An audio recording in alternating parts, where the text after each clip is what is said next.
siang hari ini. Mari kita berdoa bersama-sama. Berdoa mulai. Berdoa selesai. Assalamualaikum warahmatullahi wabarakatuh. Waalaikumsalam warahmatullahi wabarakatuh. Hamdan wa syukranillah, amma ba'du. Puji syukur kehadirat Allah Subhanahu wa taala, shalawat dari mutiara salam tetap tercurah atas uswah kita Nabi Agung Muhammad Rasulullah Sallallahu alaihi wasallam. Baiklah, gimana kabarnya adik-adik pada siang hari ini? Alhamdulillah. Alhamdulillah baik. Masih semangat ya? Ya. Masih, walaupun panas tetap harus semangat belajarnya ya. Di sini pada siang hari ini pembelajaran kita yaitu tentang akidah akhlak, tentang meneladani salah satu sahabat Rasulullah SAW, yaitu Abu Dzar Al-Ghifari. Ibu bakalan absen kalian satu persatu. Yang pertama yaitu Arfa. Hadir. Semangat ya Arfa ya. Amanda. Hadir. Amanda semangat sekali. Kemudian Ica. Ferry. Ferry ngantuk? Enggak. Sinta. Hadir semua ya. Baiklah, marilah kita bersama-sama mengucap lafaz basmalah untuk memulai pembelajaran kita pada siang hari ini. Bismillahirrahmanirrahim. Langsung saja sebelum kita masuk ke materi, terlebih dahulu di sini Ibu akan menjelaskan terkait dengan tujuan pembelajaran kita. Jadi yang pertama, pembelajaran kita pada siang hari ini diharapkan kalian dapat memahami tentang sejarah dari sahabat Abu Dzar Al-Ghifari, ya. Kemudian yang kedua, kalian diharapkan mampu untuk mengulas atau menceritakan kembali sejarah singkatnya dari sahabat Abu Dzar Al-Ghifari, dan juga yang ketiga, kalian diharapkan mampu meneladani sikap-sikap dan akhlak-akhlak baik yang ada dalam diri sahabat Abu Dzar Al-Ghifari ya. Itulah tentang tujuan dari pembelajaran kita pada siang hari ini. Abu Dzar Al-Ghifari. Ya. Jadi sahabat Rasulullah, salah satu sahabat Rasulullah yaitu ada Abu Dzar Al-Ghifari. Nah, tetapi Abu Dzar Al-Ghifari ini bukanlah termasuk dari golongan orang-orang asabiqul awwalun. Nah, untuk kelahirannya sendiri sebenarnya sejarah tidak mencatat pada tahun berapa atau kapan beliau dilahirkan, itu tidak ada dalam sejarah ya. Cuma sejarah mencatat bahwasanya Abu Dzar Al-Ghifari ini lahir dan tinggal di jalur kafilah Makkah ya. Abu Dzar Al-Ghifari lahir dan tinggal di jalur kafilah Makkah ya, ingat. Lahir dan besar juga di sini, di jalur kafilah Makkah atau Syria ya. Kemudian Abu Dzar Al-Ghifari ini memiliki masa lalu yang kelam. Artinya Abu Dzar Al-Ghifari dulunya adalah seorang perampok ya, seorang perampok. Dan keluarganya pun seperti itu. Jadi beliau dibesarkan di dalam lingkungan orang-orang yang sering merampok. Keluarganya perampok, ayahnya, kemudian pokoknya intinya lingkungan dia itu adalah lingkungan orang-orang yang sering merampok ya. Sebenarnya Abu Dzar Al-Ghifari itu bukan nama aslinya. Nah, Abu Dzar Al-Ghifari itu memiliki nama lain yaitu Jundub. Ingat, nama Abu Dzar Al-Ghifari. Abu Dzar Al-Ghifari memiliki nama lain yaitu Jundub ya. Boleh ditulis. Namanya Jundub bin Junabah bin Qais bin Am ya. Bin Qais bin Am itu adalah nama dari Abu Dzar Al-Ghifari. Nah, kemudian orang tuanya sendiri ini bernama, yang pertama ayahnya ini yaitu kalau Jundub itu nama dari Abu Dzar Al-Ghifari-nya bin Junabah ya, ingat. Kemudian Al-Ghifari ini, tapi di sini anehnya mereka merampok hanya pada orang-orang yang memang orang-orang kaya, orang-orang yang memiliki kekuasaan, orang-orang yang memiliki harta melimpah, itulah yang mereka rampok pada waktu itu ya. Kemudian hasil dari rampokannya ini pun mereka bagikan lagi, ya. Walaupun mereka jahat di sini, tapi hasil rampokan mereka itu akhirnya mereka bagikan lagi kepada fakir miskin, ya. Hingga pada suatu hari si Abu Zar ini sadar bahwasanya apa yang mereka lakukan ini merugikan orang lain, ya, merugikan orang-orang yang tadi ia rampok. Sampai akhirnya ia sadar, kemudian ia berhenti untuk merampok, ya. Hingga akhirnya setelah dia berhenti, dia tidak hanya berhenti dengan dirinya saja, kemudian ia mengajak temannya untuk berhenti melakukan hal-hal yang seperti itu. Dia ngajak teman-temannya, ayo bareng-bareng, gak usah lah kita ngerampok lagi, kayak gitulah intinya, ya. Sampai di sini ada yang mau tanyain? Jelas ya? Sampai akhirnya Abu Zar ini sadar dan akhirnya dia memutuskan untuk meninggalkan daerah tempat tinggalnya. Kenapa dia memutuskan untuk meninggalkan daerah tempat tinggalnya? Karena pada waktu itu orang-orang di sekitar lingkungannya, orang-orang yang merampok, orang-orang yang masih kekeh dengan caranya mereka merebut harta orang yang bukan haknya, mereka nggak terima dengan apa yang dilakukan oleh Abu Zar Al-Ghifari ini. Karena Abu Zar ngajak mereka untuk udah berhenti aja loh kita merampoknya, kayak gitu, ya.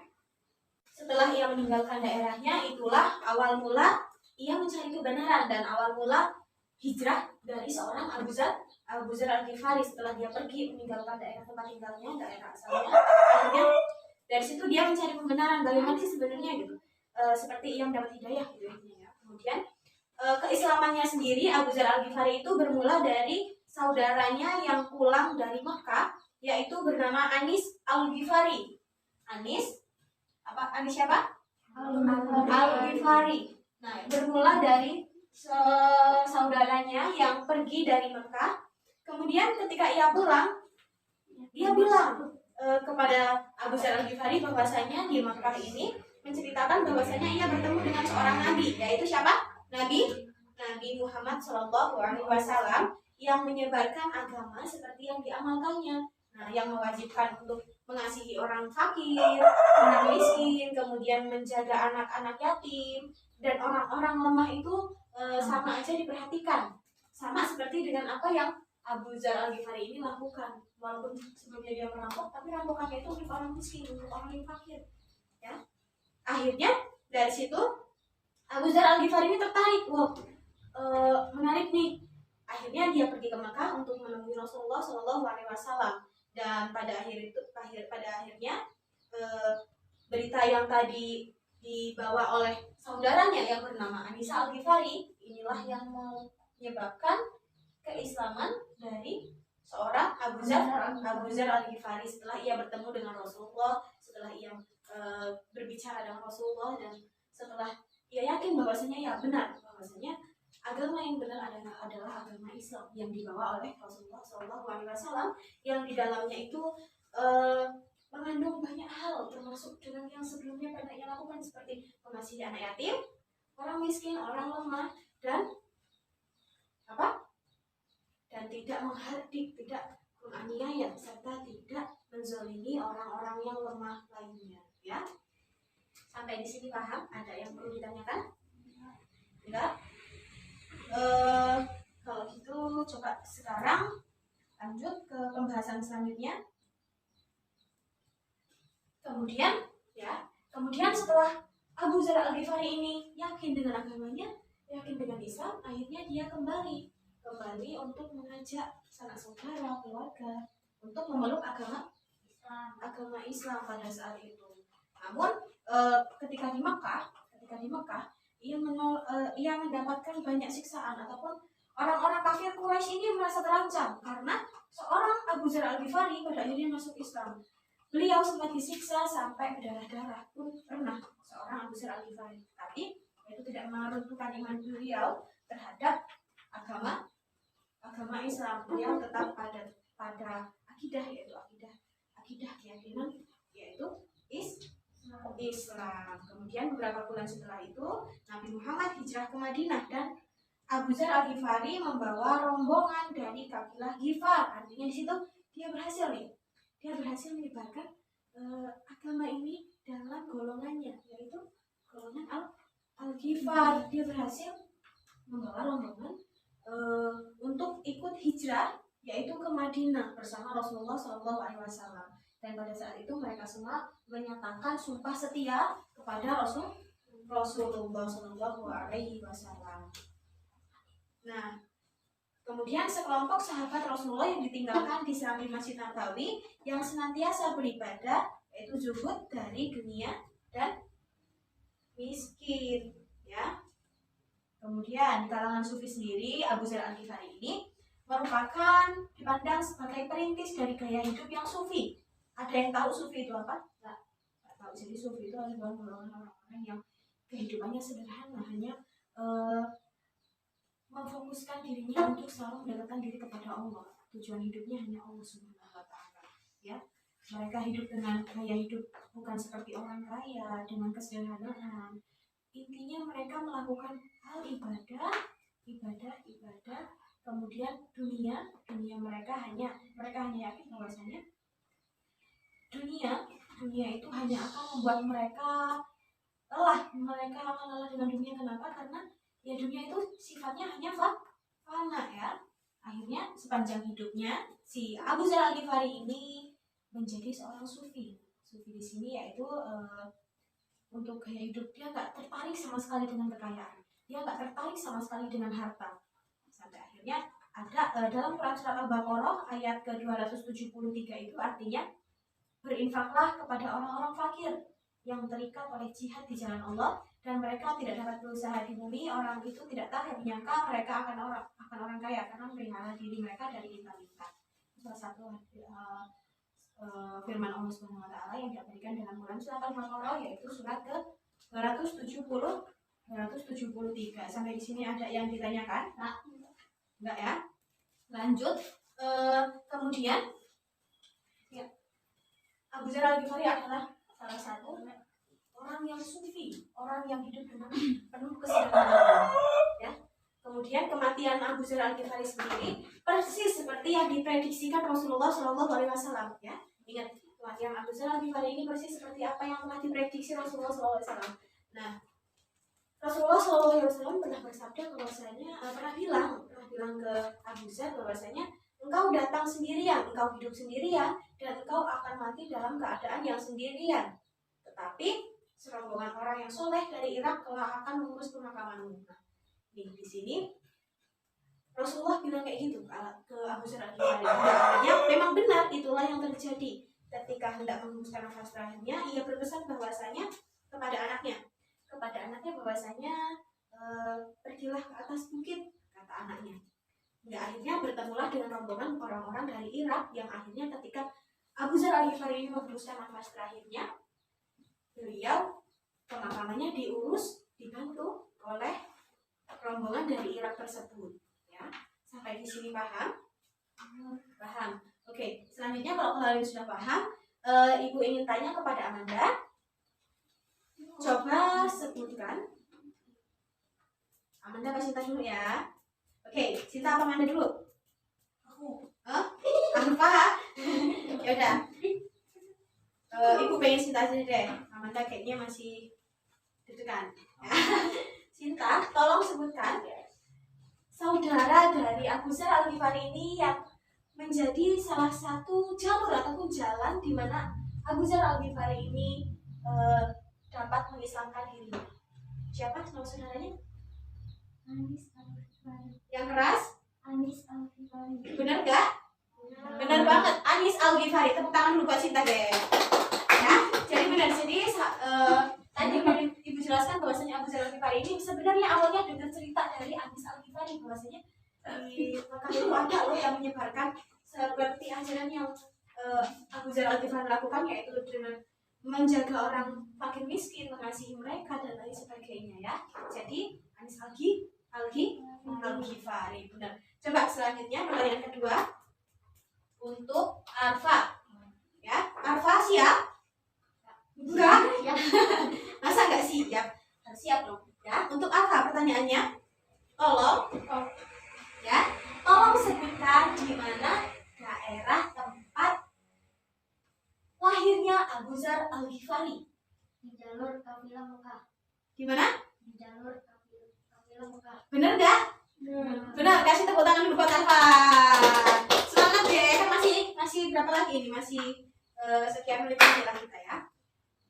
Untuk pertanyaan ketiga, siapa ya? Ferry atau Ica? Ferry atau Ica? Ferry? Amanda aja deh ya. Amanda, pertanyaan untuk Amanda. Tolong sebutkan nama lain dari seorang Abu Dzar Al-Ghifari. Jundub bin Junabah bin Qais. Yang keras? Jundub bin Junabah bin Qais. Benar banget. Jundub bin Junabah bin Qais adalah nama lain dari Abu Dzar Al-Ghifari ya. Sampai di sini paham ya? Silahkan kalian pahami, kalian tonton ya video lagi. Kalian pahami, kalian tonton. Nanti setelah itu kalian bisa ambil kesimpulan dari video yang telah kalian tonton. Sampai sini paham? Oke, langsung saja ya. Kita tonton videonya.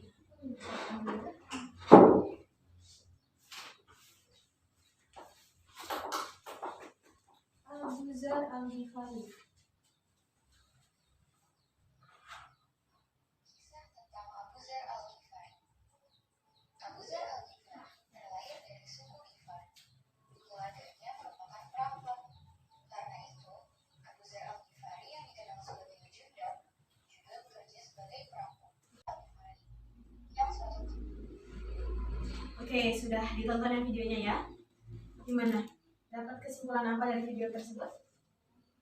Seorang Abu Dzar Al-Ghifari yang dulunya perampok, yang dulunya kejam merampas harta orang, pada akhirnya dia sadar dan akhirnya dia taubat dan memeluk agama Islam ya. Dengan kesederhanaannya hingga pada akhirnya ketika ia wafat pun ia sempat menolak bantuan dari Abu Bakar ya. Sampai akhirnya ia bertemu dengan rombongan orang dari Irak yang beriman, yang akhirnya menguburkan dan juga akhirnya ia dimakamkan selayaknya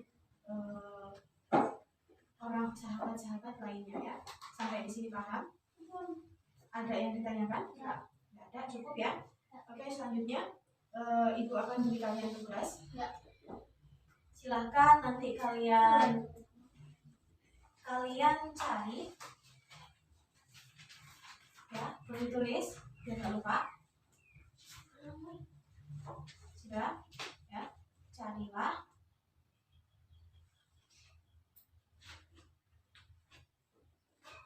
video tentang Abu Dzar Al-Ghifari. Abu Dzar Al-Ghifari ya, itu animasi banyak. Nanti kan kalian ada HP atau di rumah masing-masing, nanti bisa dicari di HP. Nanti linknya kirim aja ke ibu ya, linknya dikirim ke ibu via WA. Setelah itu kalian catat poin-poin apa saja yang kalian dapat dari video tersebut. Catat poin-poin yang ada dalam video tersebut, baik itu misalkan nama ayahnya, nama ibunya, nama sahabat-sahabatnya dan lain sebagainya ya. Paham sampai sini? Paham ya. Udah, sekarang kita siap-siap. Sebelum kita sudahi pembelajaran kita pada siang hari ini, marilah kita bersama-sama berdoa. Ya. Sebelum kita berdoa, Ibu Pasha tetap semangat ya. Semangat ya Ferry ya. Ferry ngantuk nggak? Enggak ya. Arfa, kenapa Arfa? Ica ngantuk? Enggak, ya udah ya. Semoga kita semua selalu diberikan kesehatan, kenikmatan, baik lahir maupun batin, sehingga kita dapat selalu menjalankan kewajiban kita. Ayo, siapa yang ribut? Yuk, gantian nanti. Kalian yang mau di sini, ibu yang duduk di situ. Ayo, mau nggak? Mau nggak? Enggak, ya udah, kalau enggak gantian ya kita ngomongnya ya. Setelah itu, ibu pesan ke kalian tetap jaga kesehatan, jangan telat makan, jangan lupa banyak minum ya. Karena kita situasi masih pandemi, jadi semoga kita semua tetap dilindungi sama Allah SWT dari virus corona ya. Oke? Sampai di sini masih semangat? Masih, oke. Udah masih semangat, tapi pembelajaran kita udah cukup sampai di sini. Ibu mohon maaf apabila ada salah-salah kata ataupun salah tindakan. Semoga pembelajaran kita pada hari ini bisa kalian ambil hikmahnya, bisa kalian teladani dari kisah sahabat siapa tadi? Namanya? Abu Dzar Al-Ghifari. Untuk masih fokus ya. Oke, yuk sekarang kita siap-siap, kita doa. Untuk mengakhirinya, mari kita bersama-sama membaca doa kafaratul majelis. Bismillahirrahmanirrahim. Subhanakallahumma wa bihamdika asyhadu an la ilaha illa anta astaghfiruka wa atubu ilaik. Ibu akhiri, wallahul muwaffiq ila aqwamit thoriq. Wassalamualaikum warahmatullahi wabarakatuh. Waalaikumsalam warahmatullahi wabarakatuh.